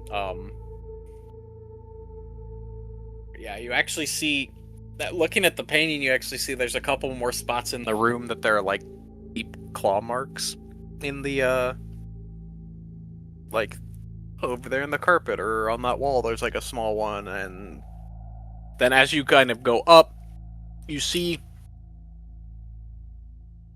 there's a big, so as you get to the top, as you come up to the top, you can actually see two things. One kind of boggles the mind because it doesn't quite make sense, where it's from the outside, this is like solid stone. But as you come in here, you can, like, it almost seems transparent, where you can look out over the ocean and the island. But also in the center, there are two main things. There is a kind of like a dais, or not a dais, like a pedestal that has there's two things. There's a almost like the top here almost looks like kind of like a Frankenstein's laboratory thing, where there's like this metal piece that kind of goes up and juts up through the top of the tower a bit, and then there's like these two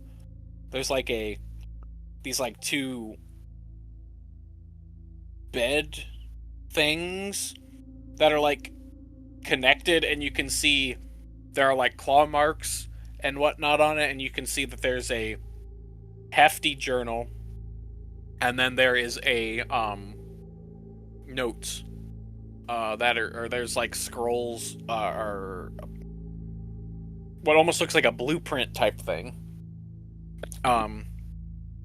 So Gus is looking over all this stuff. The priestess, like, she walks in here, and like at this point she's getting like really pent up, and she's like, this place feels wrong.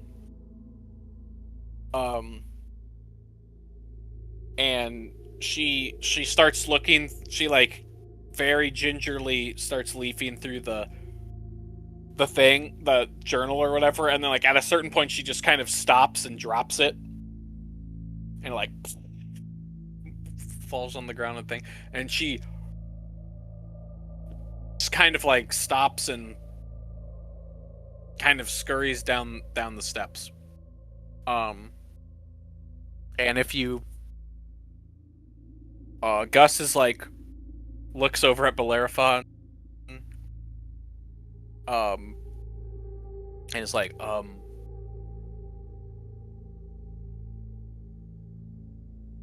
and Nyla, because I guess you're both in here. Is like,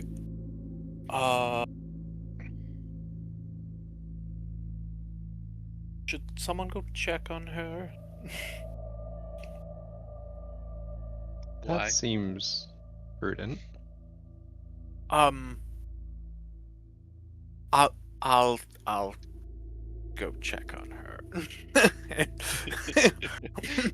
He kind of like, I'll go with you.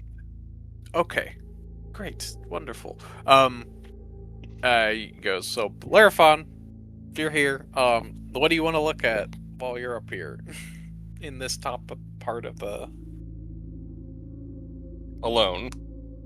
alone? Alone. Is there any like books on magic or magic like adjacent things that I'm not going to be allowed to look at later once I'm supervised again, or is it just yeah, the there's weird some cat stuff like stuff? you see, there's some stuff like you see that there's like stuff on magical stuff, transmutation. There's some notes. There's the big journal thing that was the priestess was looking at. There's a blueprint thing. I guess I'll read the book that made her run away in Okay. terror. So as you look through it, there's parts of it that are written in different, kinds of languages. Like there's probably some stuff in, like maybe abyssal or infernal or like celestial. Like there's a bunch of different things that are written in. You get to like kind of the part where she was at, and there's like pictures of like experiments and things like that, and it basically seems like through some, whether holy or unholy magics, whoever owned this tower created the tabaxi through like experimentation and like many trials of like, hey, can I like turn basically a cat into or take like an animal, like a non-sentient animal or whatever, and turn it into a sentient being. And they were able to succeed on cats. And it looks like there were a few other types of animals that they were attempting to do this with, but it seems like, they were going, and there's like research dates and stuff like that, and then there's like a note saying like there's like mentions of other things, and like, your mom is mentioned, or your creator. There's a few of the other people your mom knew, like some other names that kind of like register in your brain. It's like going to meet with the others. We'll be back to start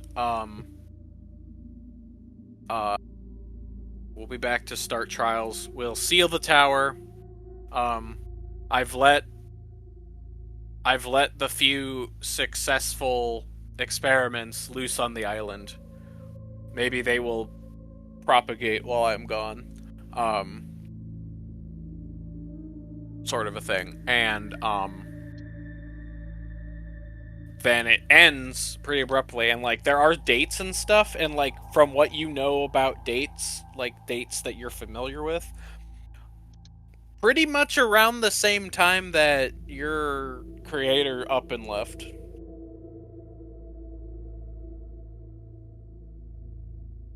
There's also they also and then so there's that book there.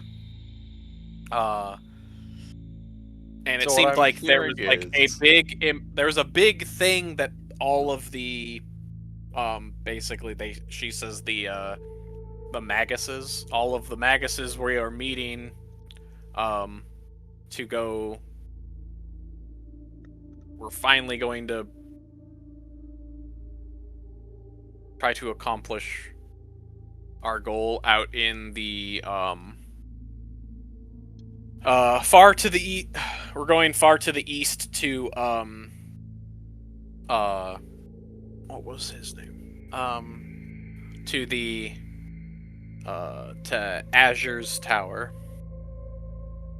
to perform our ritual. I remember when we were given the quest to investigate the towers, I knew of one more tower than they told us to investigate. Is Azure's tower the missing one? Yes. I would like to use a spell point to subtle spell cast major image upcast to 6th level to conceal the part of the book talking about the Magi going to Azure's tower, so that anyone that comes in here after me doesn't flood the damn place. Gotcha. Okay. Sure. Yeah, so as you are also there, there's you see sitting on the blueprint, and then also seeing underneath it there's like a little disc that there's like a blueprint thing, and there's a disc that is basically her, whatever the person who stayed here, her presumably symbol. And again, if you like line it up to, you can start to see now that you put that with yours and the one you copied from the green tower. If you like put those together, they almost look like they create like coordinates. Or like maybe if you put it over something, you could see there's a thing. And then also on the blueprints thing, if you look at the blueprint, the blueprints have a it seems to be like a schematic for some sort of arcane device that has a base, and then it has 5 arcane runes, 3 of which you recognize. One is your symbol, one is the symbol, one is this tower symbol, the green tower symbol, and there's 2 more. And then there's a slot in there's this kind of almost like it's like a somewhat spherical like a rounded box, I guess is the way. And then there's like a slot in it for a crystal that looks like the crystal you got from the green tower. And it in a language you could read or whatever, it says basically in an arcane script, it seems like this device seemed like it could close and open rifts to different dimensions or planes or something like that. And there's like notes down at the bottom. It's like, finally got a copy of this from Char. Hopefully they can forge the containment unit in time for our meeting.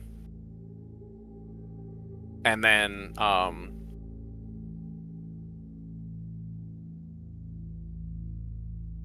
Yeah, and that's what you get.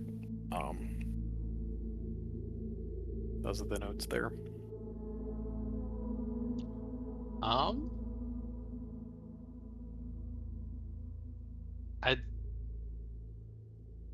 I kind of want to steal these blueprints. Do it. Yeah, I think I'm gonna roll these blueprints up and try to just walk out with them. Okay, sure. You just like stuff them in your bag or whatever. That sort of a thing. As you go by, while you are up here, you can see that the windows, quote unquote, have little like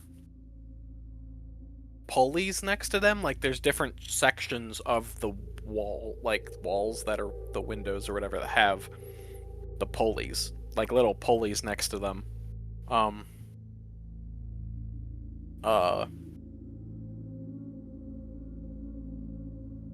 Almost like, for like blinds or something, but there's no blinds. Mm-hmm. So- I'm just gonna assume that these change what view I'm looking at. Yep. Might as well pull on them. What's the worst that Okay. could happen? So, let's see. There's a few of them around the room. So I guess just roll me like a d8 to just see which one you pull. Unless there's a specific direction you want to face and pull one. Okay. 3. 1, 2, 3. Okay. So I'm just kind of going around. Yeah. So you pull 3.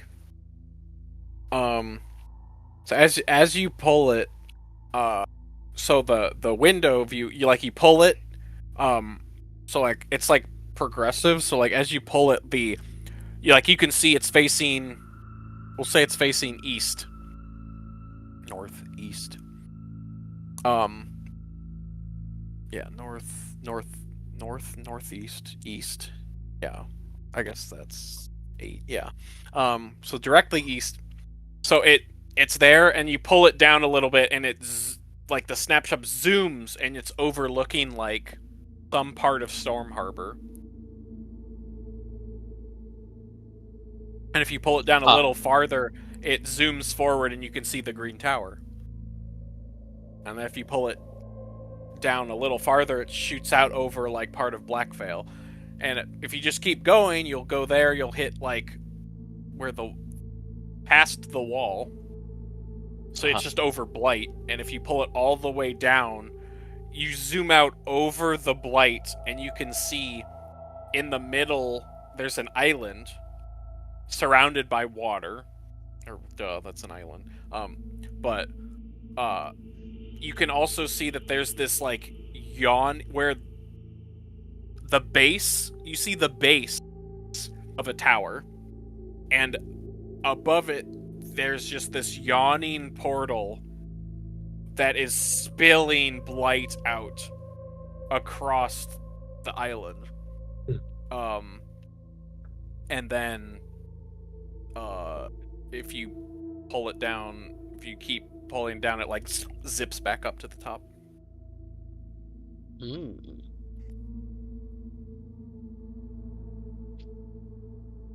Well, I probably should show that to Nyla whenever she gets back.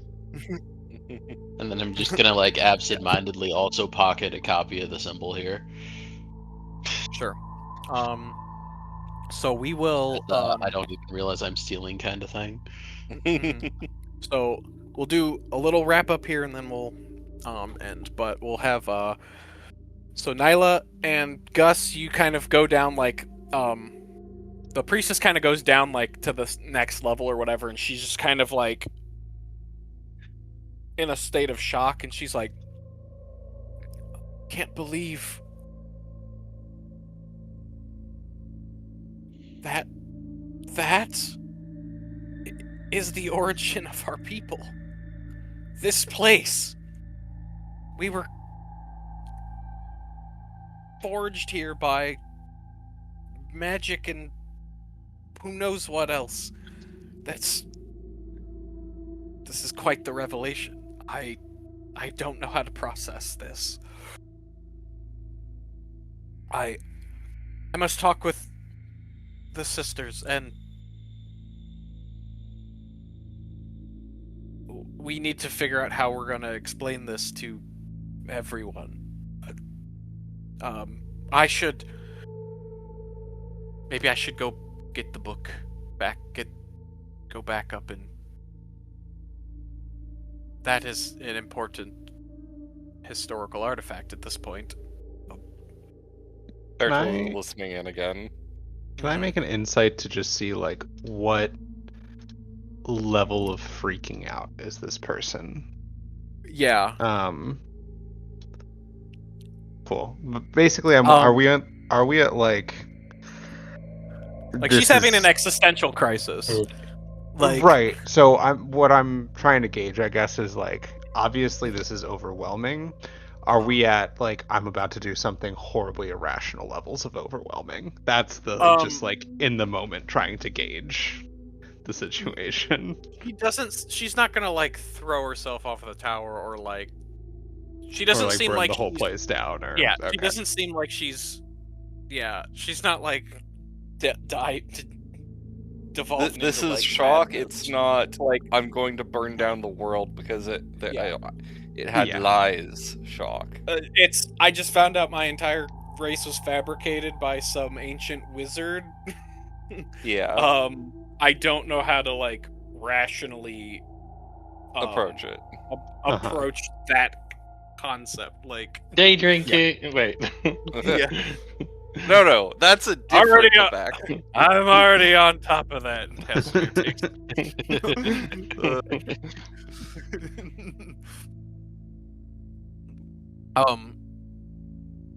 Gus is like, if we can bring the book with us if you'd like, I can escort her down if you want to retrieve Bellerophon. Sure, I can do that. Go check on him. Great. Um, And Hmm? yeah, and then he's like, great, thank you, and he'll like try to walk down with her or whatever.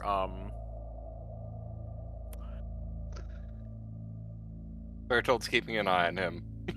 Sure. I think. Yeah.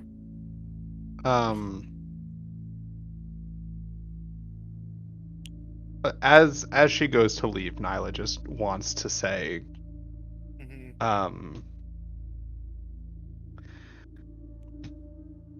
obviously,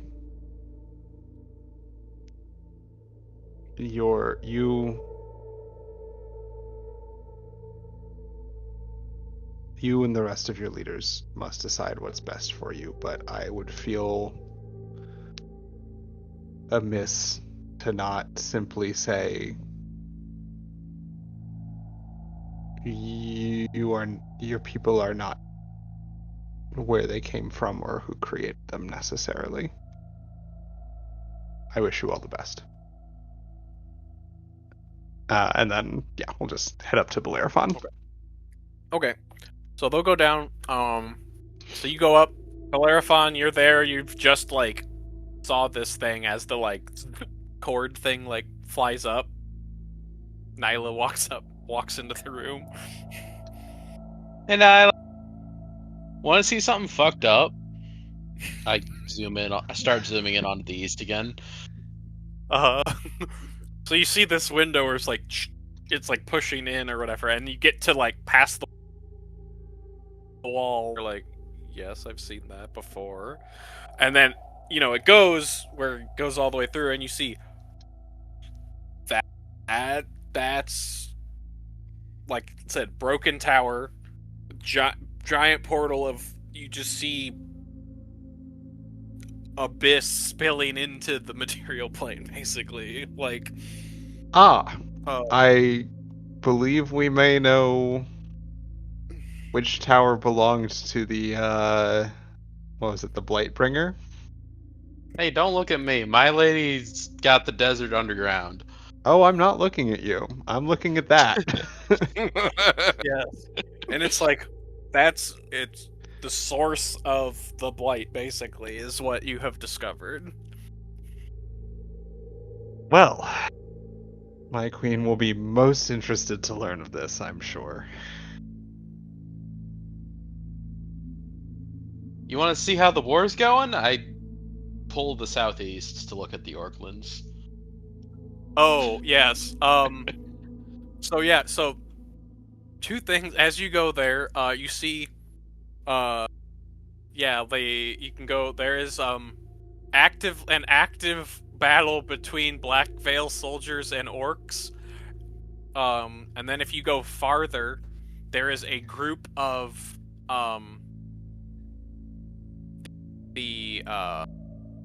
what you see is just like torched, like it looks like a massive swath of land that has just been burned. And you can see a faction of a Hammer of Dawn, and they are like what looks like routing undead. And it seems like it's pushing the orcs up north from Blackvale. You knew that you heard tale that there was a breach in the wall far to the south. That's why a faction of Verdon was just sent down the wall to go deal with that. And this seems to be the aftermath from that. That sure does look like the result of a breach in the wall. You're having fun. And yeah, you snap back. Larafon, I haven't quite figured out when you're doing sarcasm or not. What's sarcasm? Now that is sarcasm. What's that taste like? You think I can hit Ursula with this? Do you want to do a tour around the room? Honestly, why not? This is a great time to learn things. So you go down, like, if you go down where you're going, like south, whatever, you can see the Elves Islands. You can see like a couple different spots there. You can see, if you go directly south, you can see at a certain point you hit like there's almost what looks like a wall of fog, and no matter how far you push through, like keep going, it's just more fog, and then it snaps back to you. If you go to the west, actually, you just see ocean. Oh, there's something on the horizon, and you see that there's like a line of like blight, and if you keep going all the way that way, again you see the other side of the tower. Oh, this thing has some range to it. Okay. Question: it goes like, do people in this world know that the world is round? Is this world round? Can we go to the far, far west? The far, far west is also the far, far east, apparently. So, going to the west pole. Some people believe the world to be round. Because, well, actually, if you're up on the wall, you can see a bit, like, the horizon has a bit of a curve to it. Okay. Just the slightest, because it's not, like, crazy tall, but it is really tall. It's pretty tall. If you go north, it's just, again, ocean, same thing. Like, you just ocean, and then there's fog again. And then if you go northeast, you go over Carandress, and then over the Halfling Village. So there's a little Halfling Village in the things, and then you get mountains.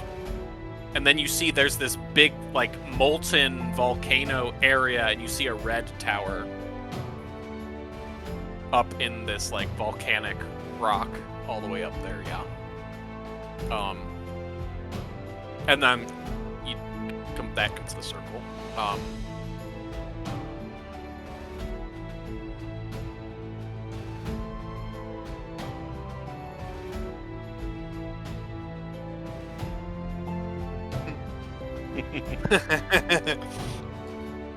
Sure, we'll go with that. But yeah, so with that information for those in the tower, out of the tower, Gus comes out with the priestess or whatever, and the priestess walks over to a group of things and is trying to figure out the words to say, and Gus kind of comes up to the rest of you and like the governor and says, "We need to talk." Yes, I And- believe we do. And that is where we will end this week on D&D. So